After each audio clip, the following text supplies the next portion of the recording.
Hey, Ali, thanks so much for joining me on a well-designed business today. Good to see you, Luann. So, Ali, your reputation precedes you, my dear. I had Regan Baker, your former employer, on the show. I don't know what episode it was. It was probably 6 or 7 months ago. Maybe it was longer. I don't know. They are all running together at this point after 1,000 episodes. Um, but I have to tell you, I know I personally left that conversation as impressed by Regan as I was by you, who wasn't on the air with us. Thank you. I appreciate that. Yes, yes. And of course, I did get the same feedback from a lot of listeners that, Reagan is a rock star. But, there's something about a leader, a business owner, an entrepreneur that is very clear on the who and the how they have done what they've done, because you can't have a doer without a dreamer, and nothing will happen. There's nothing to do if the doer doesn't have a dreamer. But the dreamers and the visionaries who recognize that doer is 50% of pulling that train. I just love that. I just love that awareness in an entrepreneur.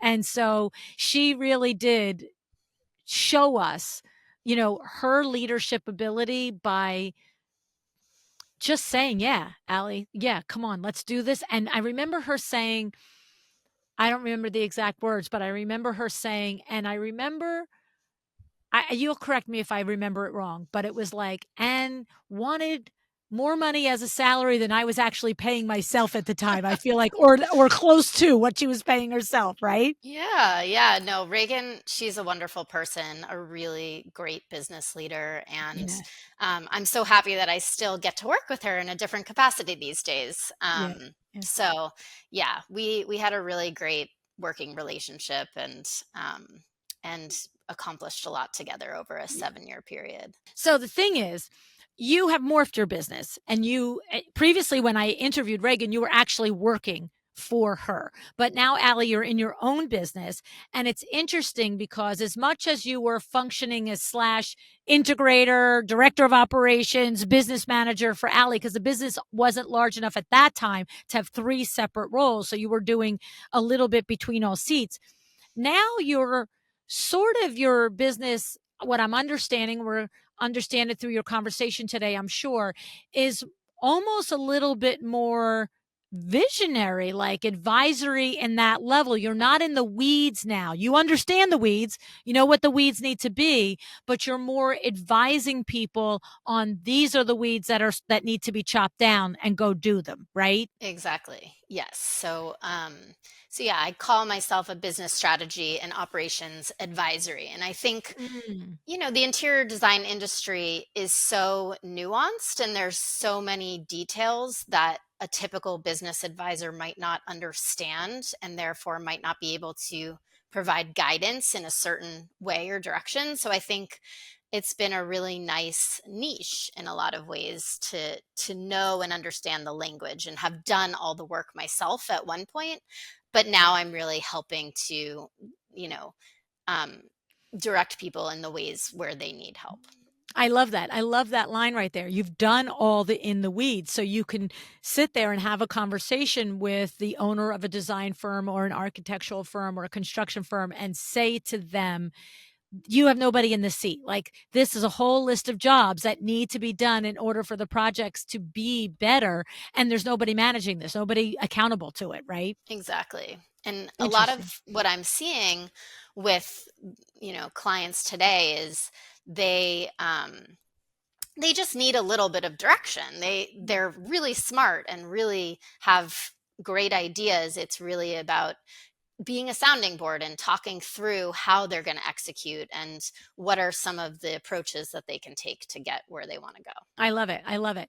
So, this is a service that you offer. We're going to put the links in the show notes if anybody wants to understand more about it.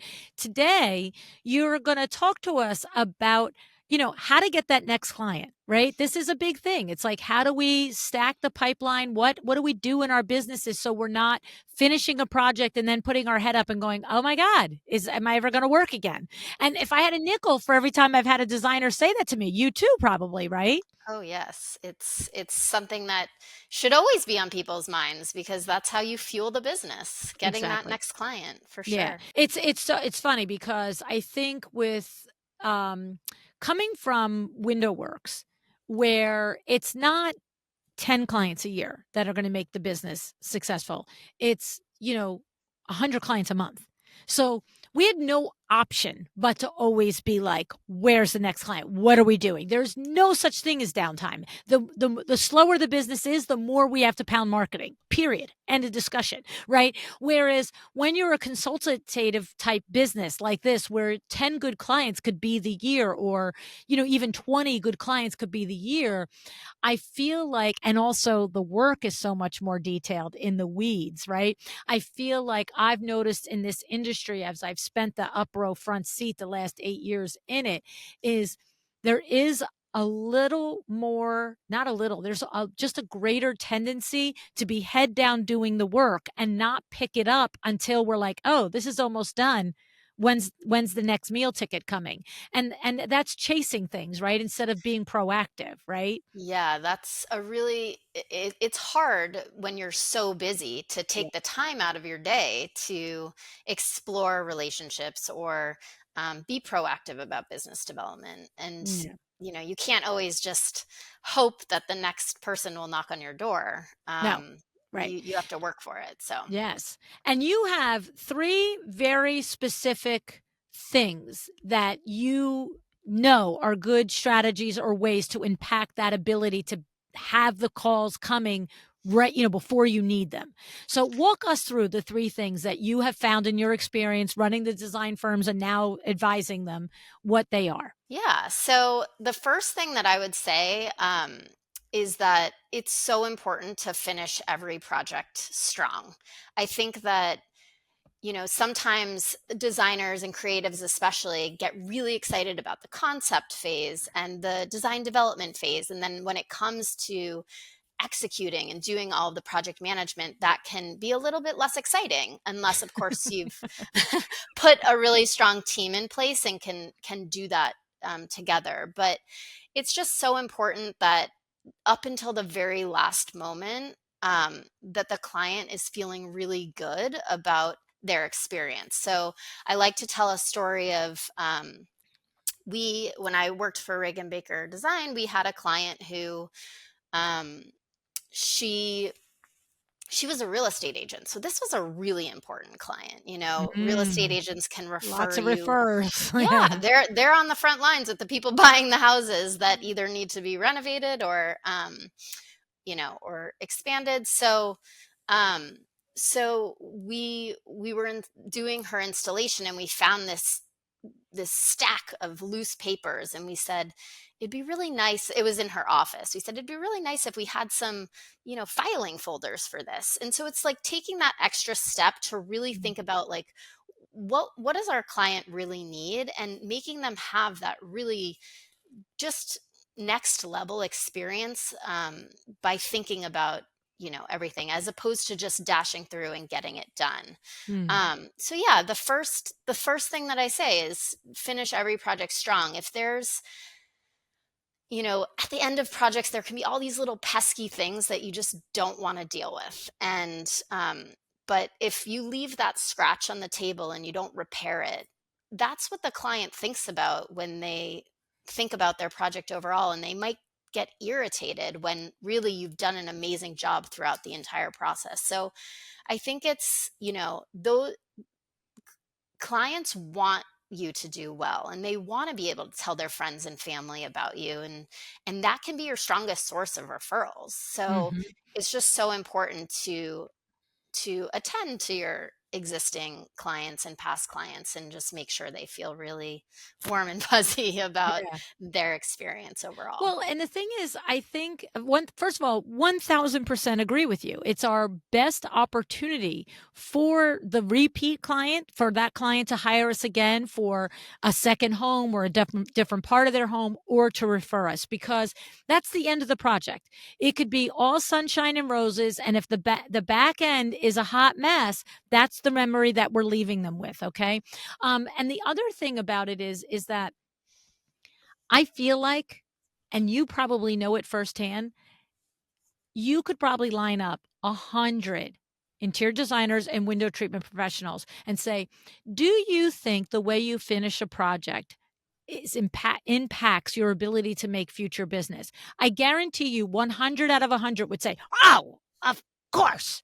And then you're like, do you have a process documented for that? Now you're going to find three. I'm going to tell you right now, you're going to find 3 out of 100. Maybe 13 out of 100. Okay. It's because what happens is we know it's important.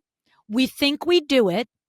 We attempt to do it. But what I know is without the process, I know it. I know it from coaching designers. I know it from coaching window treatment professionals. It's something we say we do, but we don't have the same attention to that process closeout as we do to the inquiry process.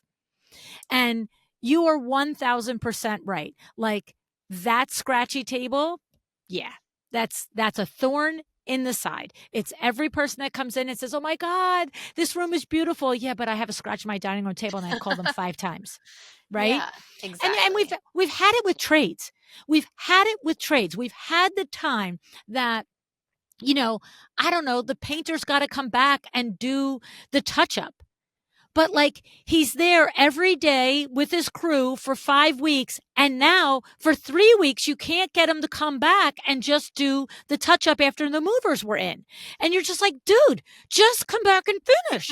But Yeah, he's in the middle of a big project now. He's got his team on a big project and he's not coming back to loop back to the exactly. little send one guy for one day. And yes, he's going to wash his brush 15 times and change it because there's 10 different rooms that need touch up, but just do it already, right? Yeah, exactly. And I think mentally it allows the client to close out the project and move on. They say, you know what, I don't need to pay any more money.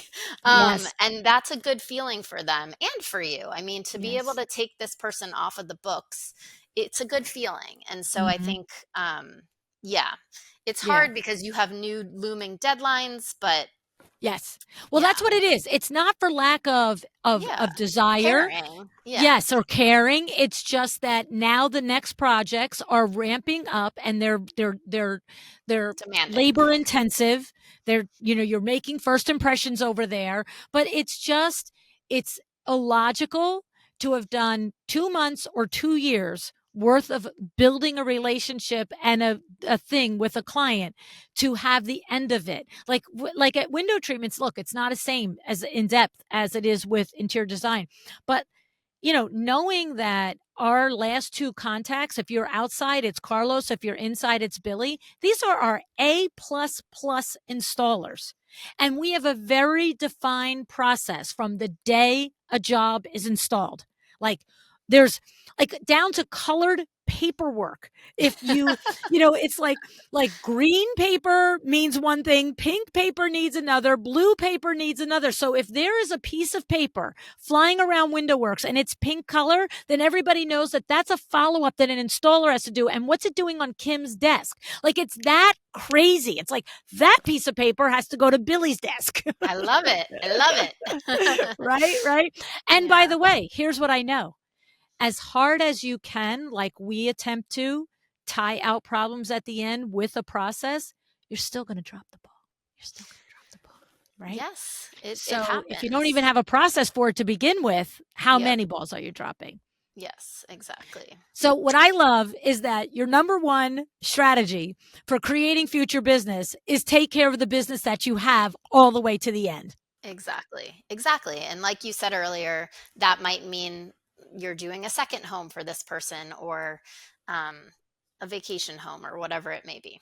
So, Right, right, right. yeah. And then so in strategy number two, what are we having there? Yeah. So I um I think cultivating authentic relationships is super important. I hear from, business owners a lot, well, that just isn't me. And so what Mm, we'll really talk about is, well, how can we create some strategies that feel like you, that feel genuine and good, and how can you be like a really good listener? So when especially during that initial meeting, when you have the lead in the door, um, you know taking really good notes. Like, people want to feel heard and listened to. And so after that initial meeting, I always like to follow up with notes. Here's what I heard from you. Here's what I think we can work on together.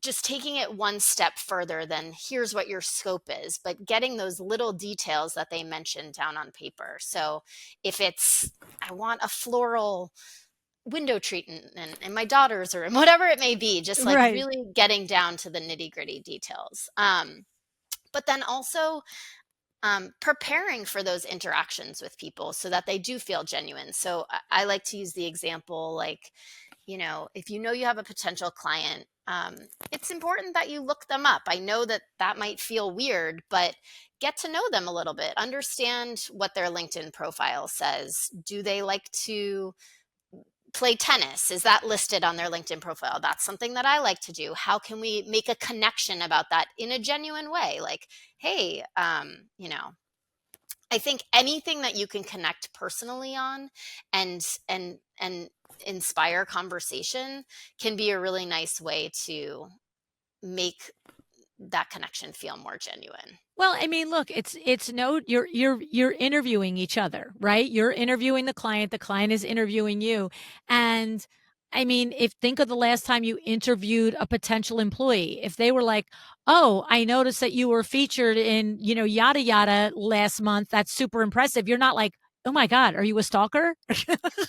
You're like, "Oh, you did your homework on me." Right? Like that you appreciate that. And I get it. You're going to bring it up organically, but I mean, if it's out there in the public, then they're saying, I play tennis and I'm happy about it. Like, I want you to know about it, right? And so I agree with you. It's like looking for the places that we connect.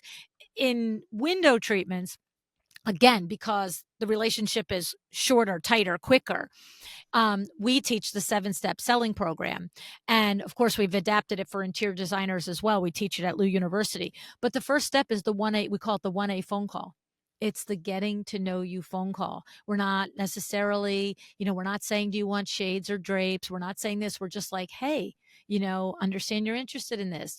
This is what, this is, tell me about you. Tell me about who you are. Like, it's getting that relationship started at the beginning, because with window treatments, it's very common. Somebody makes an appointment through an admin and the salesman shows up at the door as a stranger.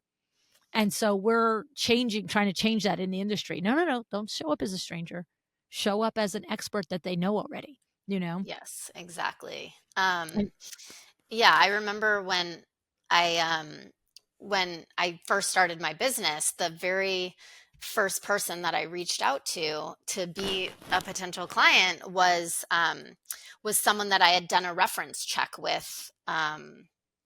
During my time at RBD, we were hiring someone else. And so I reached out and I said, you asked me so many good questions and you had such a point of view. I think we could work really well together. And I think it was, that personal connection that spurred the interest there in getting our relationship started. So I love it. yeah, just finding something And personal to then connect this extends also to when you meet colleagues and peers, right? Trying to start that authentic, genuine relationship, right? We have lots of opportunities at events that we go to and things like that. Talk about ways to do it there. Yeah, so I would say, um, there again, people want to help people, right? And there Mm. are so many advisors in the consultants in the industry, whether it's other interior designers or architects or real estate agents, like I mentioned before, builders. So each one of those interactions is an opportunity to just get to know someone personally, because people are interesting, right? Like, where did you grow up and what's your life all about? How did you start your business? But also, if and when you can establish a working relationship with someone, that can be a really strong engine of developing future business. So, for example, um, I mentioned the real estate agent example that, again, they're always selling homes. Or Mm. if you work with an architect and they really see the inner workings of your process and that you're really reliable as an interior designer, um, next time they have a client come along who's looking to build out that team and add an interior designer, your name might be on their short list because they had a really great experience working with you. So just finding those people that can be your fans and can Yeah. can sell for you, because that's, you know how you scale yourself essentially is by allowing other people, whether it be clients or past clients or industry folks, that can really um, you know that can champion your growth. The thing is, it doesn't just happen necessarily. Sometimes we get lucky and it happens organically. We meet, somebody at the PTA, who happens to be the person who's connected to everybody in the town, and they will just say, I met this great designer. You got to know him.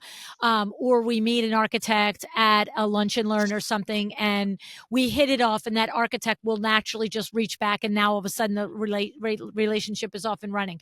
But other times we have to work at it a little bit. We have to Absolutely. send the note. We have to do the next contact. We have to get out of our own box, because we are talking about how do we secure that next client? How do we build the pipeline? So we're not necessarily at an IDS or an ASID CEU and being like, hey, can you get me a client today, Mr. Architect or Mrs. Architect? But we're trying to establish that authentic relationship, to your point, that in 6 weeks or 6 months or 6 years, when they have opportunity, that it's us that we're thinking that they think of. Exactly. And I think keeping yourself at the top of people's minds, whether that means going to those events and continuing, those relationships, but also um, trying to block your calendar. Maybe it's once a week or once a month, whatever you have the capacity or need for, but, saying you're going to take that hour to go to lunch, whether it be, and either establishing a new relationship or um, cultivating an existing relationship. Yeah, it's just um, an important step to take, Yeah. because business development, it's not a silver bullet. Everyone wants the Right. silver bullet, the Right. PTA, like you said. But really, you might have these interactions that you don't expect to lead to a new client that do. So for example, my mentor set me up to go to coffee with another woman who does the same thing that I do. And you might think, like, whatever, like, why should I have that meeting? But I took the meeting, and almost immediately she referred a client to me. And I thought, had I not taken this meeting, I wouldn't have gotten that client. And so it can come from very unexpected places sometimes. And so it's Yeah. just important to be open and push yourself a little. Because I know, so I'm much more extroverted now, but I used to be more introverted. And for some entrepreneurs who feel a little less inclined to be social and get themselves out there, sometimes you just need to push yourself and get out of your comfort zone a little bit and Hmm. feel a little like you're making that stretch, Mm. because yeah, it's not always comfortable. Right. And the thing about it is I think sometimes what I've observed is that an introverted person will, now look, you're evolved. If you're an introvert and you're evolved and you own it, you're be like, I don't think that way. Great, great. But the thing is, what I've noticed sometimes, and I've been explained to, is before you get to that point where you're just like, I'm introverted and I love it. You know what I mean? Like, I get it. It's thinking you have to do it the way extroverts do it. It's like, I don't want to go to networking meetings. I don't want to go to IDS meetings. I don't want to go to lunch and learns because I don't like being in a room with 25 people. Right. And what I know though is I know for 1000%, there is a way to be in a room with 25 people or 250 people and connect with two or three on a meaningful level and leave all the other craziness off the shelf. Like, you don't have to be like somebody like me and walk in and know by the time I'm done, I've met every person in the room. You can find one or two or three and start your meaningful relationship with them then, right? Like, but the thing about it is I think you said it earlier, there's a way to do it for each of us that's authentic. And the disconnect is when someone sees someone do something a certain way and thinks they have to do it the same way. And the whole message is find your way to do it, right? I think that's a really great point.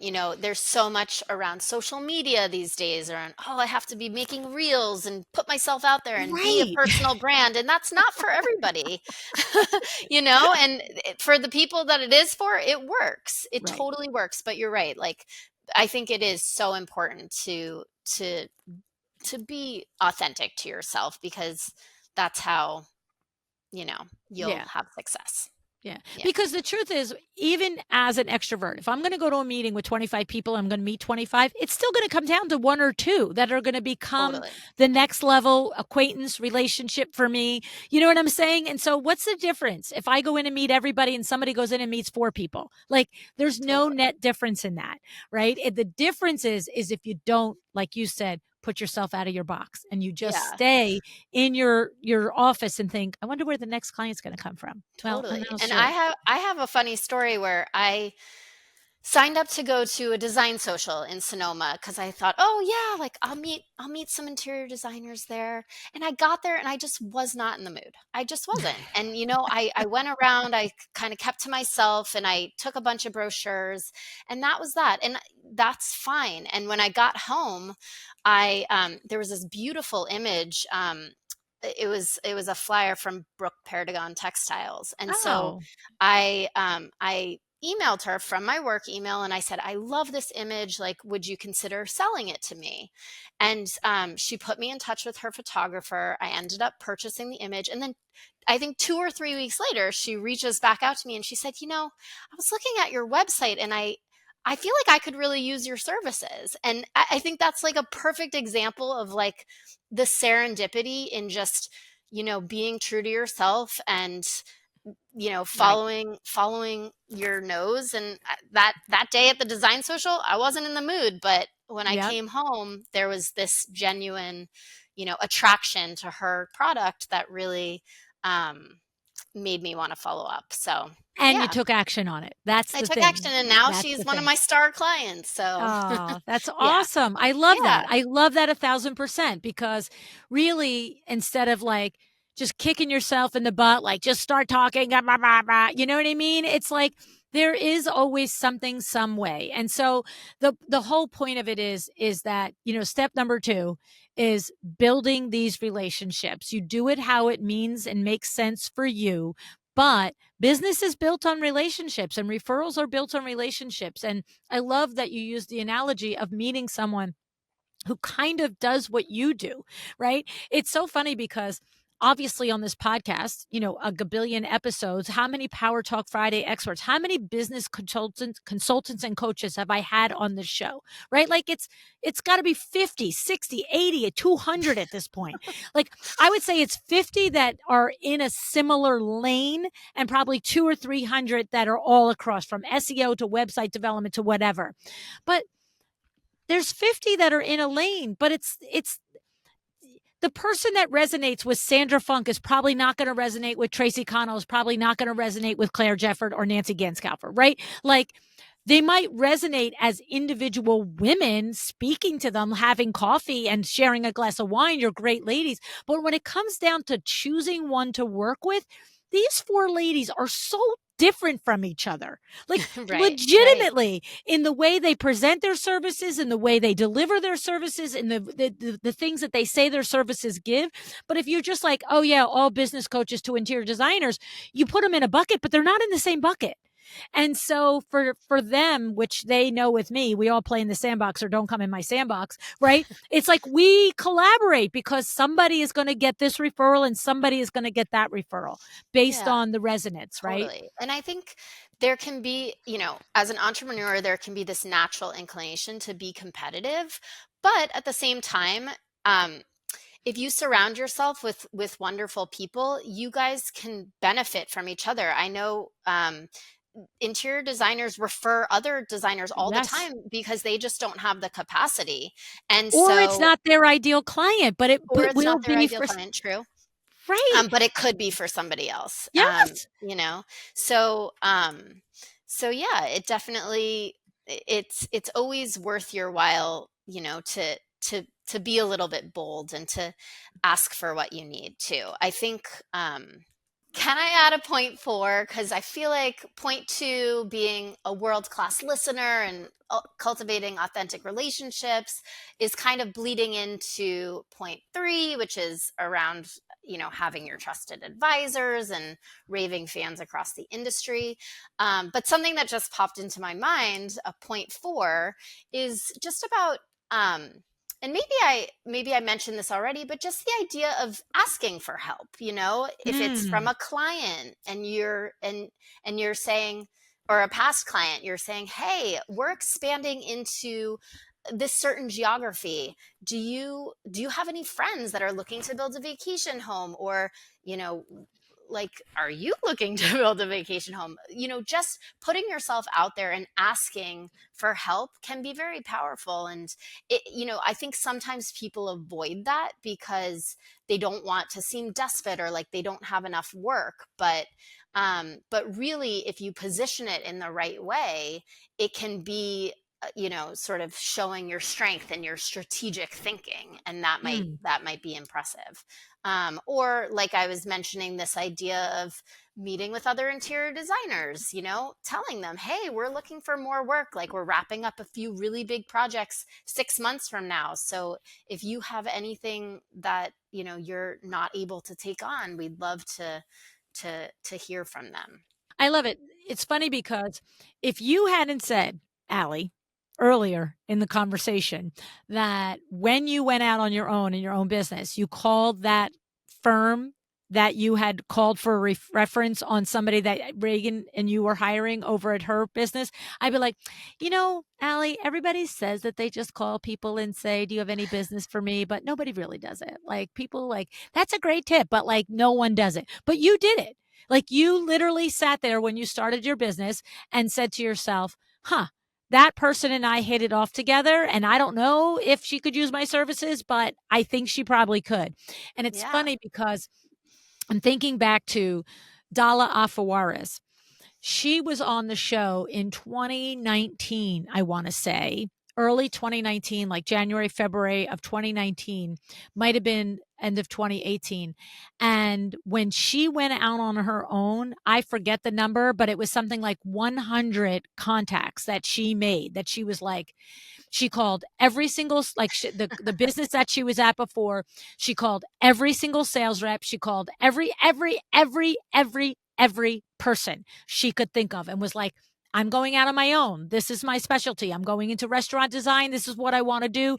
Do you know anybody? You know what I mean? And it was like, you got to go back and listen to that show because, Dala is not a, 1000% in your face type of a person. She's very normal. I just want to say she seems very normal. She doesn't seem like a lunatic. Like, of course she called 100 people. You know what I'm saying? Like when you hear her describe it, you're like, oh, that could be done. I could do that. And so asking for help is your Yeah. point for, and it's a genuine thing, right? It's a Yeah. real And tactic. um, yeah, so it's Carmen of Aquilo Interiors who ended up being my first client, and she has referred me so many times, and I'm so grateful for that because that really is how my business has grown Yeah. significantly in these first few years. So, um, again, just taking that risk, putting yourself out there, can go a really long way. Yeah, yeah. Yeah. And it's true because most people do want to help. They wanna help. Definitely. They They they do. wanna they wanna figure out, like, how can I just do a good solid by you, right? And, if they've had a good interaction or a good experience, in the case of clients, they've had a good experience because you did point 1, which is you've closed it out, right? Mhm. You've Yep. stayed strong to the end, then there's no wigginess about picking up the phone to a past client because you left it tight, right? Yes, take them to lunch, Yes, see yes, what's new in their life, what's going on with their yes. crazy kids or whatever it is. So, Yes, yes, yes. I yeah. love that. I love that too. Well, this has been really, really helpful, Allie. And I know we'll put the link in the show notes to the episode where Reagan was on the show and how highly she spoke of you. And this is a new lane for you, but I love that it comes. It's kind of like when you meet somebody that's running a restaurant and they started out in the kitchen. It's like, I Yeah. have been the busboy, I have been the dishwasher, I have been the sous chef, I have been the this, I have done the waitressing, I have done the hostessing, and now I know what it takes to run this business. And so that I can visualize that that's the bird's eye view that you're able to give the designers and the architects that you work with because you have done all the jobs, so it's easier to see the gaps, right? Absolutely. And it just feels like, a member of your team that speaks your language. And Yeah, so it's just a nice interaction, love it. if I I don't say love it. so myself. Well, if you're not gonna, who's gonna, Allie, right? I mean, I could do it all day, but we need you to do it too. Oh my goodness. Well, this has been excellent. Thank you so much. I'm Thank you, so Anne. glad that you came on the show because this was a fun conversation, Allie. Take care.